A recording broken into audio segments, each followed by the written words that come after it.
بسم الله الرحمن الرحیم. شروع کوم د پاک الله په نوم چې بخښونکی او مهربانه دی. د ټولو نه مخکې زه په لوی افغانستان مین ټول افغان ولس ته د لوی افغانستان د غورځنګ ګریټ افغانستان مومنټ ګام د اړخه د زړه د اخلاصه د مینې نه ډک سلامونه، پاکې هیلې او نیکې پیرزونې وړاندې کوم.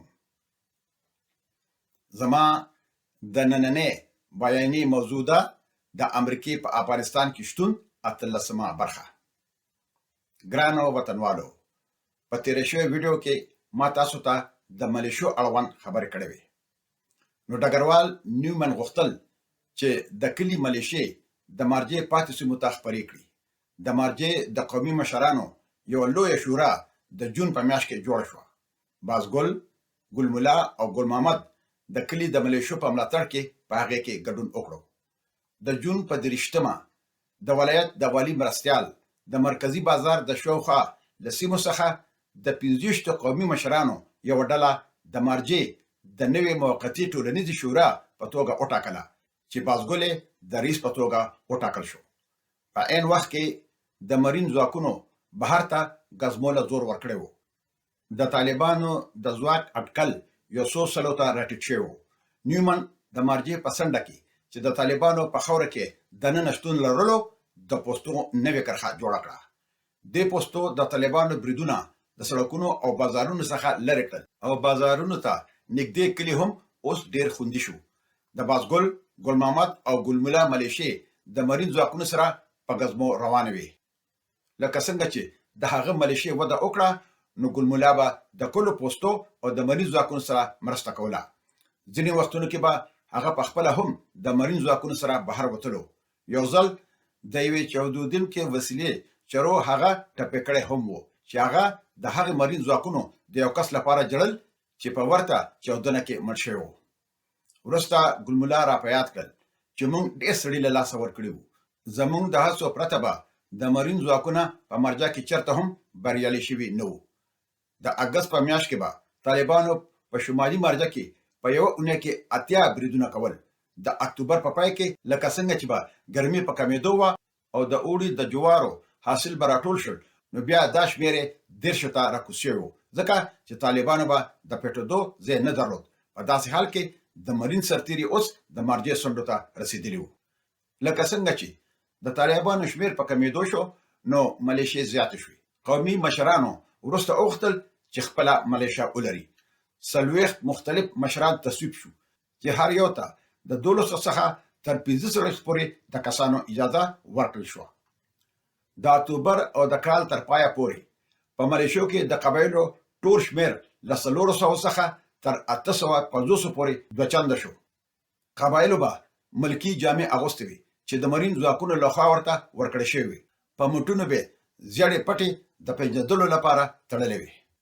د ولایت والي منګل په پروګرام کې خپله برخه داسې واچوله تر څو چې دا ملیشې په پای کې پولیسو ته انتقال شوې.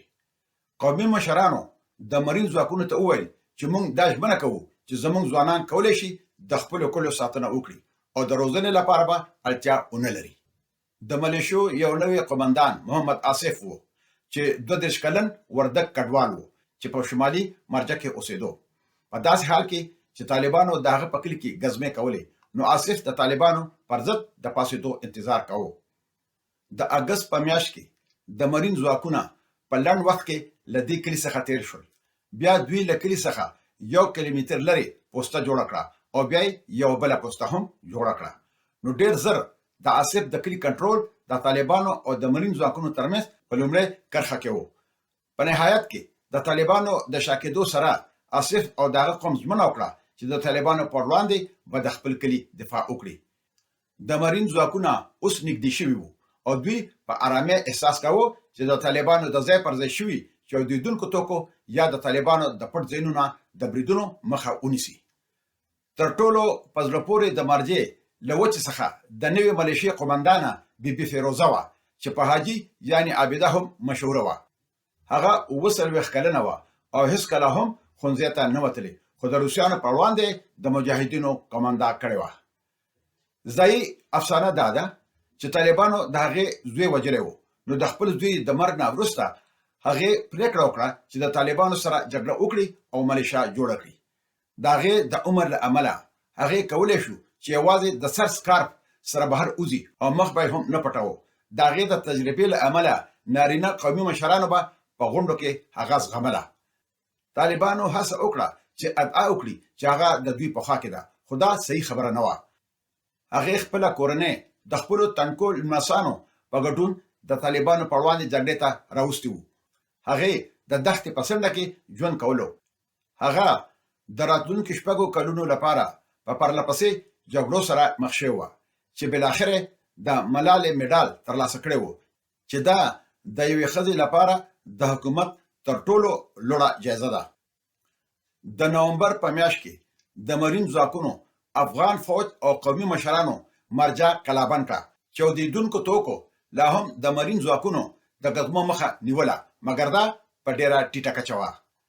طالبانو په دوامدار ډول هر هغه چاته ګواښونه کول چې له حکومت سره به کار کوو، خو کوم ډېر بریالیتوب یې نو ترلاسه کړی، ځکه چې ملیشو د خپلو شپنیو لیکونو، تختونو او وجونو مخه نیولې وه. کلیوال پوهېدل چې د یو څو ټوپکو سره ملګري قومونه سره یو موټی وو. په خپله قومي مشران تل تر سختو اهدافو لاندې وو. د 2010 کال د دسمبر په 9 نیټه مشترک عملیات په رسمي توګه پای ته ورسېدل. په ډاډ سره د هلمند لپاره د مرین ځواکونو نوی قماندان تورن جنرال ریچارډ میلز د مرجع څخه یو کنډک لرې کړو او په ولسوالۍ کې د ځواکونو شمېر نمې ته راکوز کړو. د مرجع په جګړه کې 28 امریکایان او انګریزان ووژل شول او لږ تر لږه 200 نور پکې ټپیان شول او طالبانو ته د اوښتو تلفاتو په اړه معلومات نشته. مرجع او نورې ولسوالۍ چې په 2009 کال کې د مرین ځواکونو لخوا پاکې شوې د افغانستان تر ټولو باثباته ولسوالۍ وي، خو کرسټل په ساده ډول په دې نو پوهه چې بریالیتوب به میاشتې ونیسي نه چې اونۍ. د وخت په تېرېدو سره حکومتداري او پرمختګ منځته راغی. د پسرلي تر پای ته د رسېدو مخکې په دې ولسوالۍ کې 15 دولتي مامورین په کار بوخت وو. د مرجع بازارونه په سلو کې 15 دوکانونه بیرته پرانستل شول. د 18 میاشتو وروسته د 2010 کال په مني کې په مرکزي او جنوبي هلمند کې طالبان بیرته خپلو کورونو ته تللي وو او یا هم لرې پرتو سیمو ته کډه شوي وو. خو له بلې خوا شمالي هلمند له هغه شان د طالبانو په لاس کې وو. د 2010 کال په اکتوبر کې وروستي برتانوي واحدونو د شمالي هلمند مسؤلیت د مرینو ځواکونو ته وسپاره. د برتانیا حکومت د زیانونو له امله په کور دننه د سیاسي نیوکو د لاندې وو.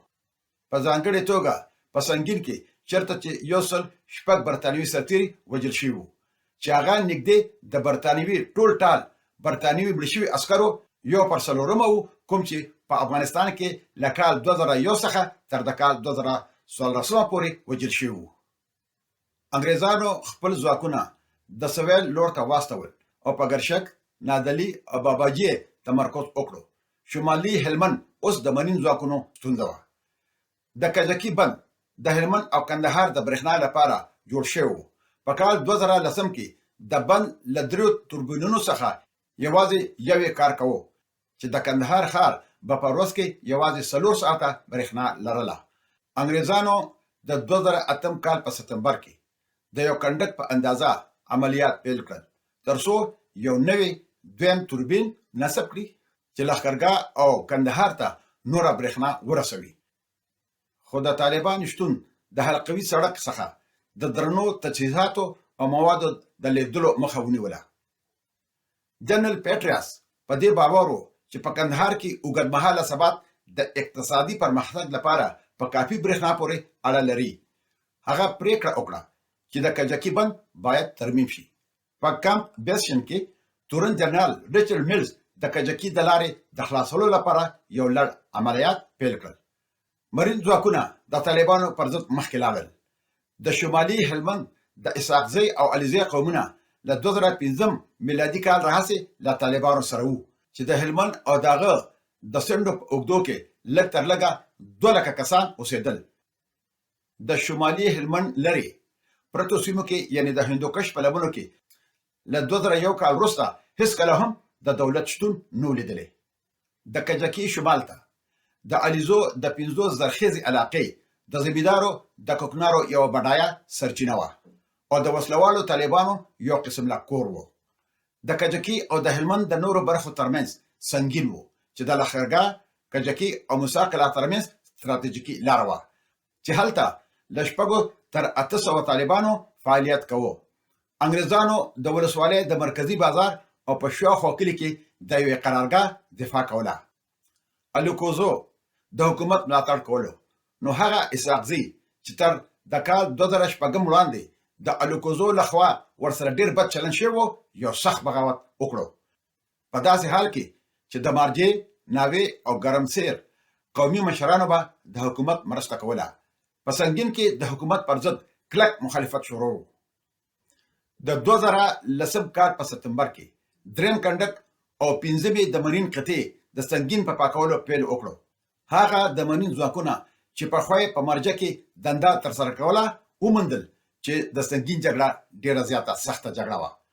په احتیاط سره ځای په ځای شوي چې دیدونکو توکو بازار، کلی او د پیاده تلو په ښې لارې روانې کړې وي.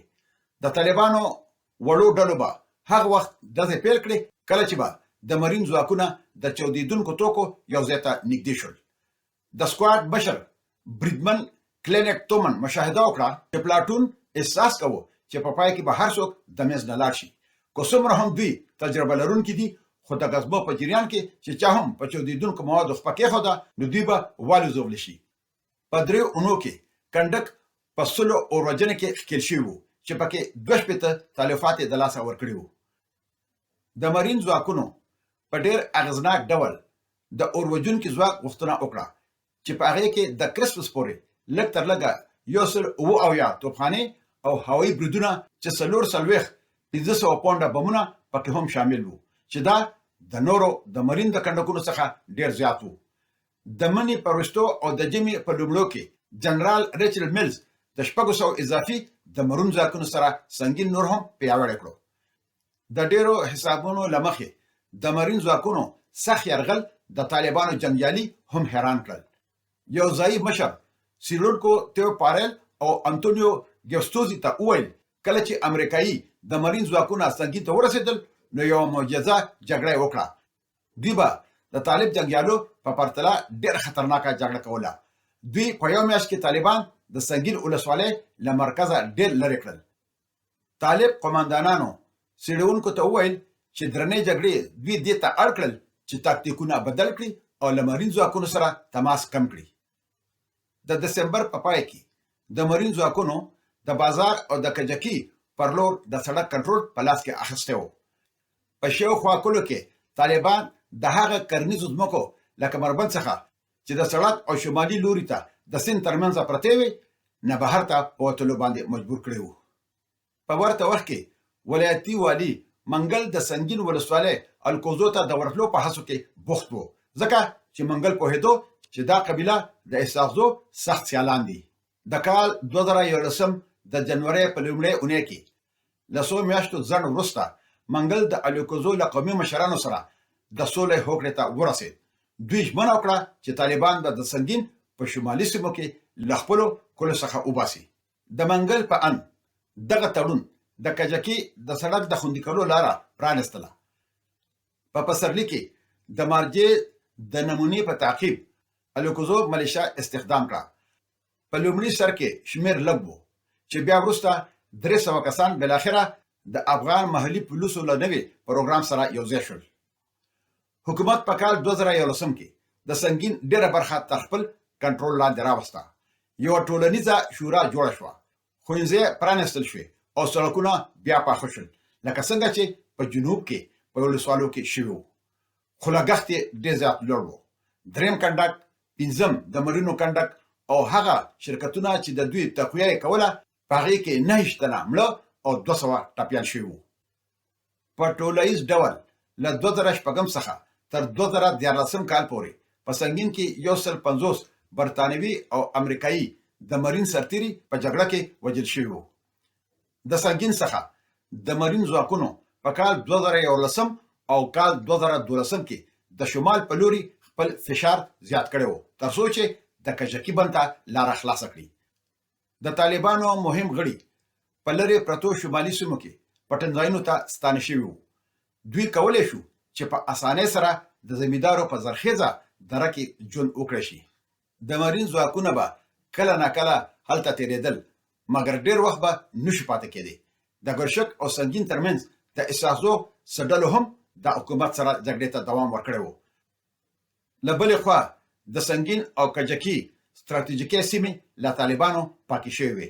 د 2011 او 2014 کلونو ترمنځ د ولایتي بیا رغونې ټیم د لښکرګاه څخه تر کجکي پورې سړک ترمیم کړو تر څو د کجکي بند ته د درنو تجهیزاتو حرکت ته اجازه ورکړي او د USAID ادارې د بند د ترمیم کار تمویل کړو. مګر د دې سره به تل ځینې ستونزې وې، لکه د سړک امنیت، د قراردادیانو ستونزې او تخنیکی ځنډ. نو په دې وجه د ډېرو هڅو سره 2 نوي توربینونه هیڅکله هم نصب نه کړل شول.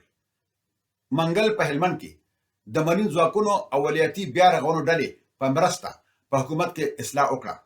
هغه د پخواني جنګسالارانو کچه راټیټه کړه. هغه د ولسوالۍ د ټولنیزې شورا پروګرام اتل کړو. هغه د پوهنې، روغتیا ساتنې، کلو پراختیا او د کرنې ریاست مسؤلین اړ کړل چې ولسوالو ته ولاړ شي او مالونه او خدمات ترلاسه کول پیل کړي.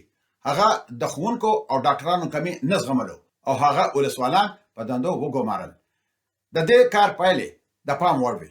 په مرکزي او سویلي ولسوالو کې د پراخو پرمختیایي پروګرامونو اهداف او ښوونځو ته د تلونکو ماشومانو سلنه د 2010 د سپتمبر په میاشت کې له 13 سلنه څخه د 2011 کال په جولای کې 15 سلنه ته لوړه شوې وه او بیا 50 روغتیایي مرکزونه هم بالاخره پرانستل شول.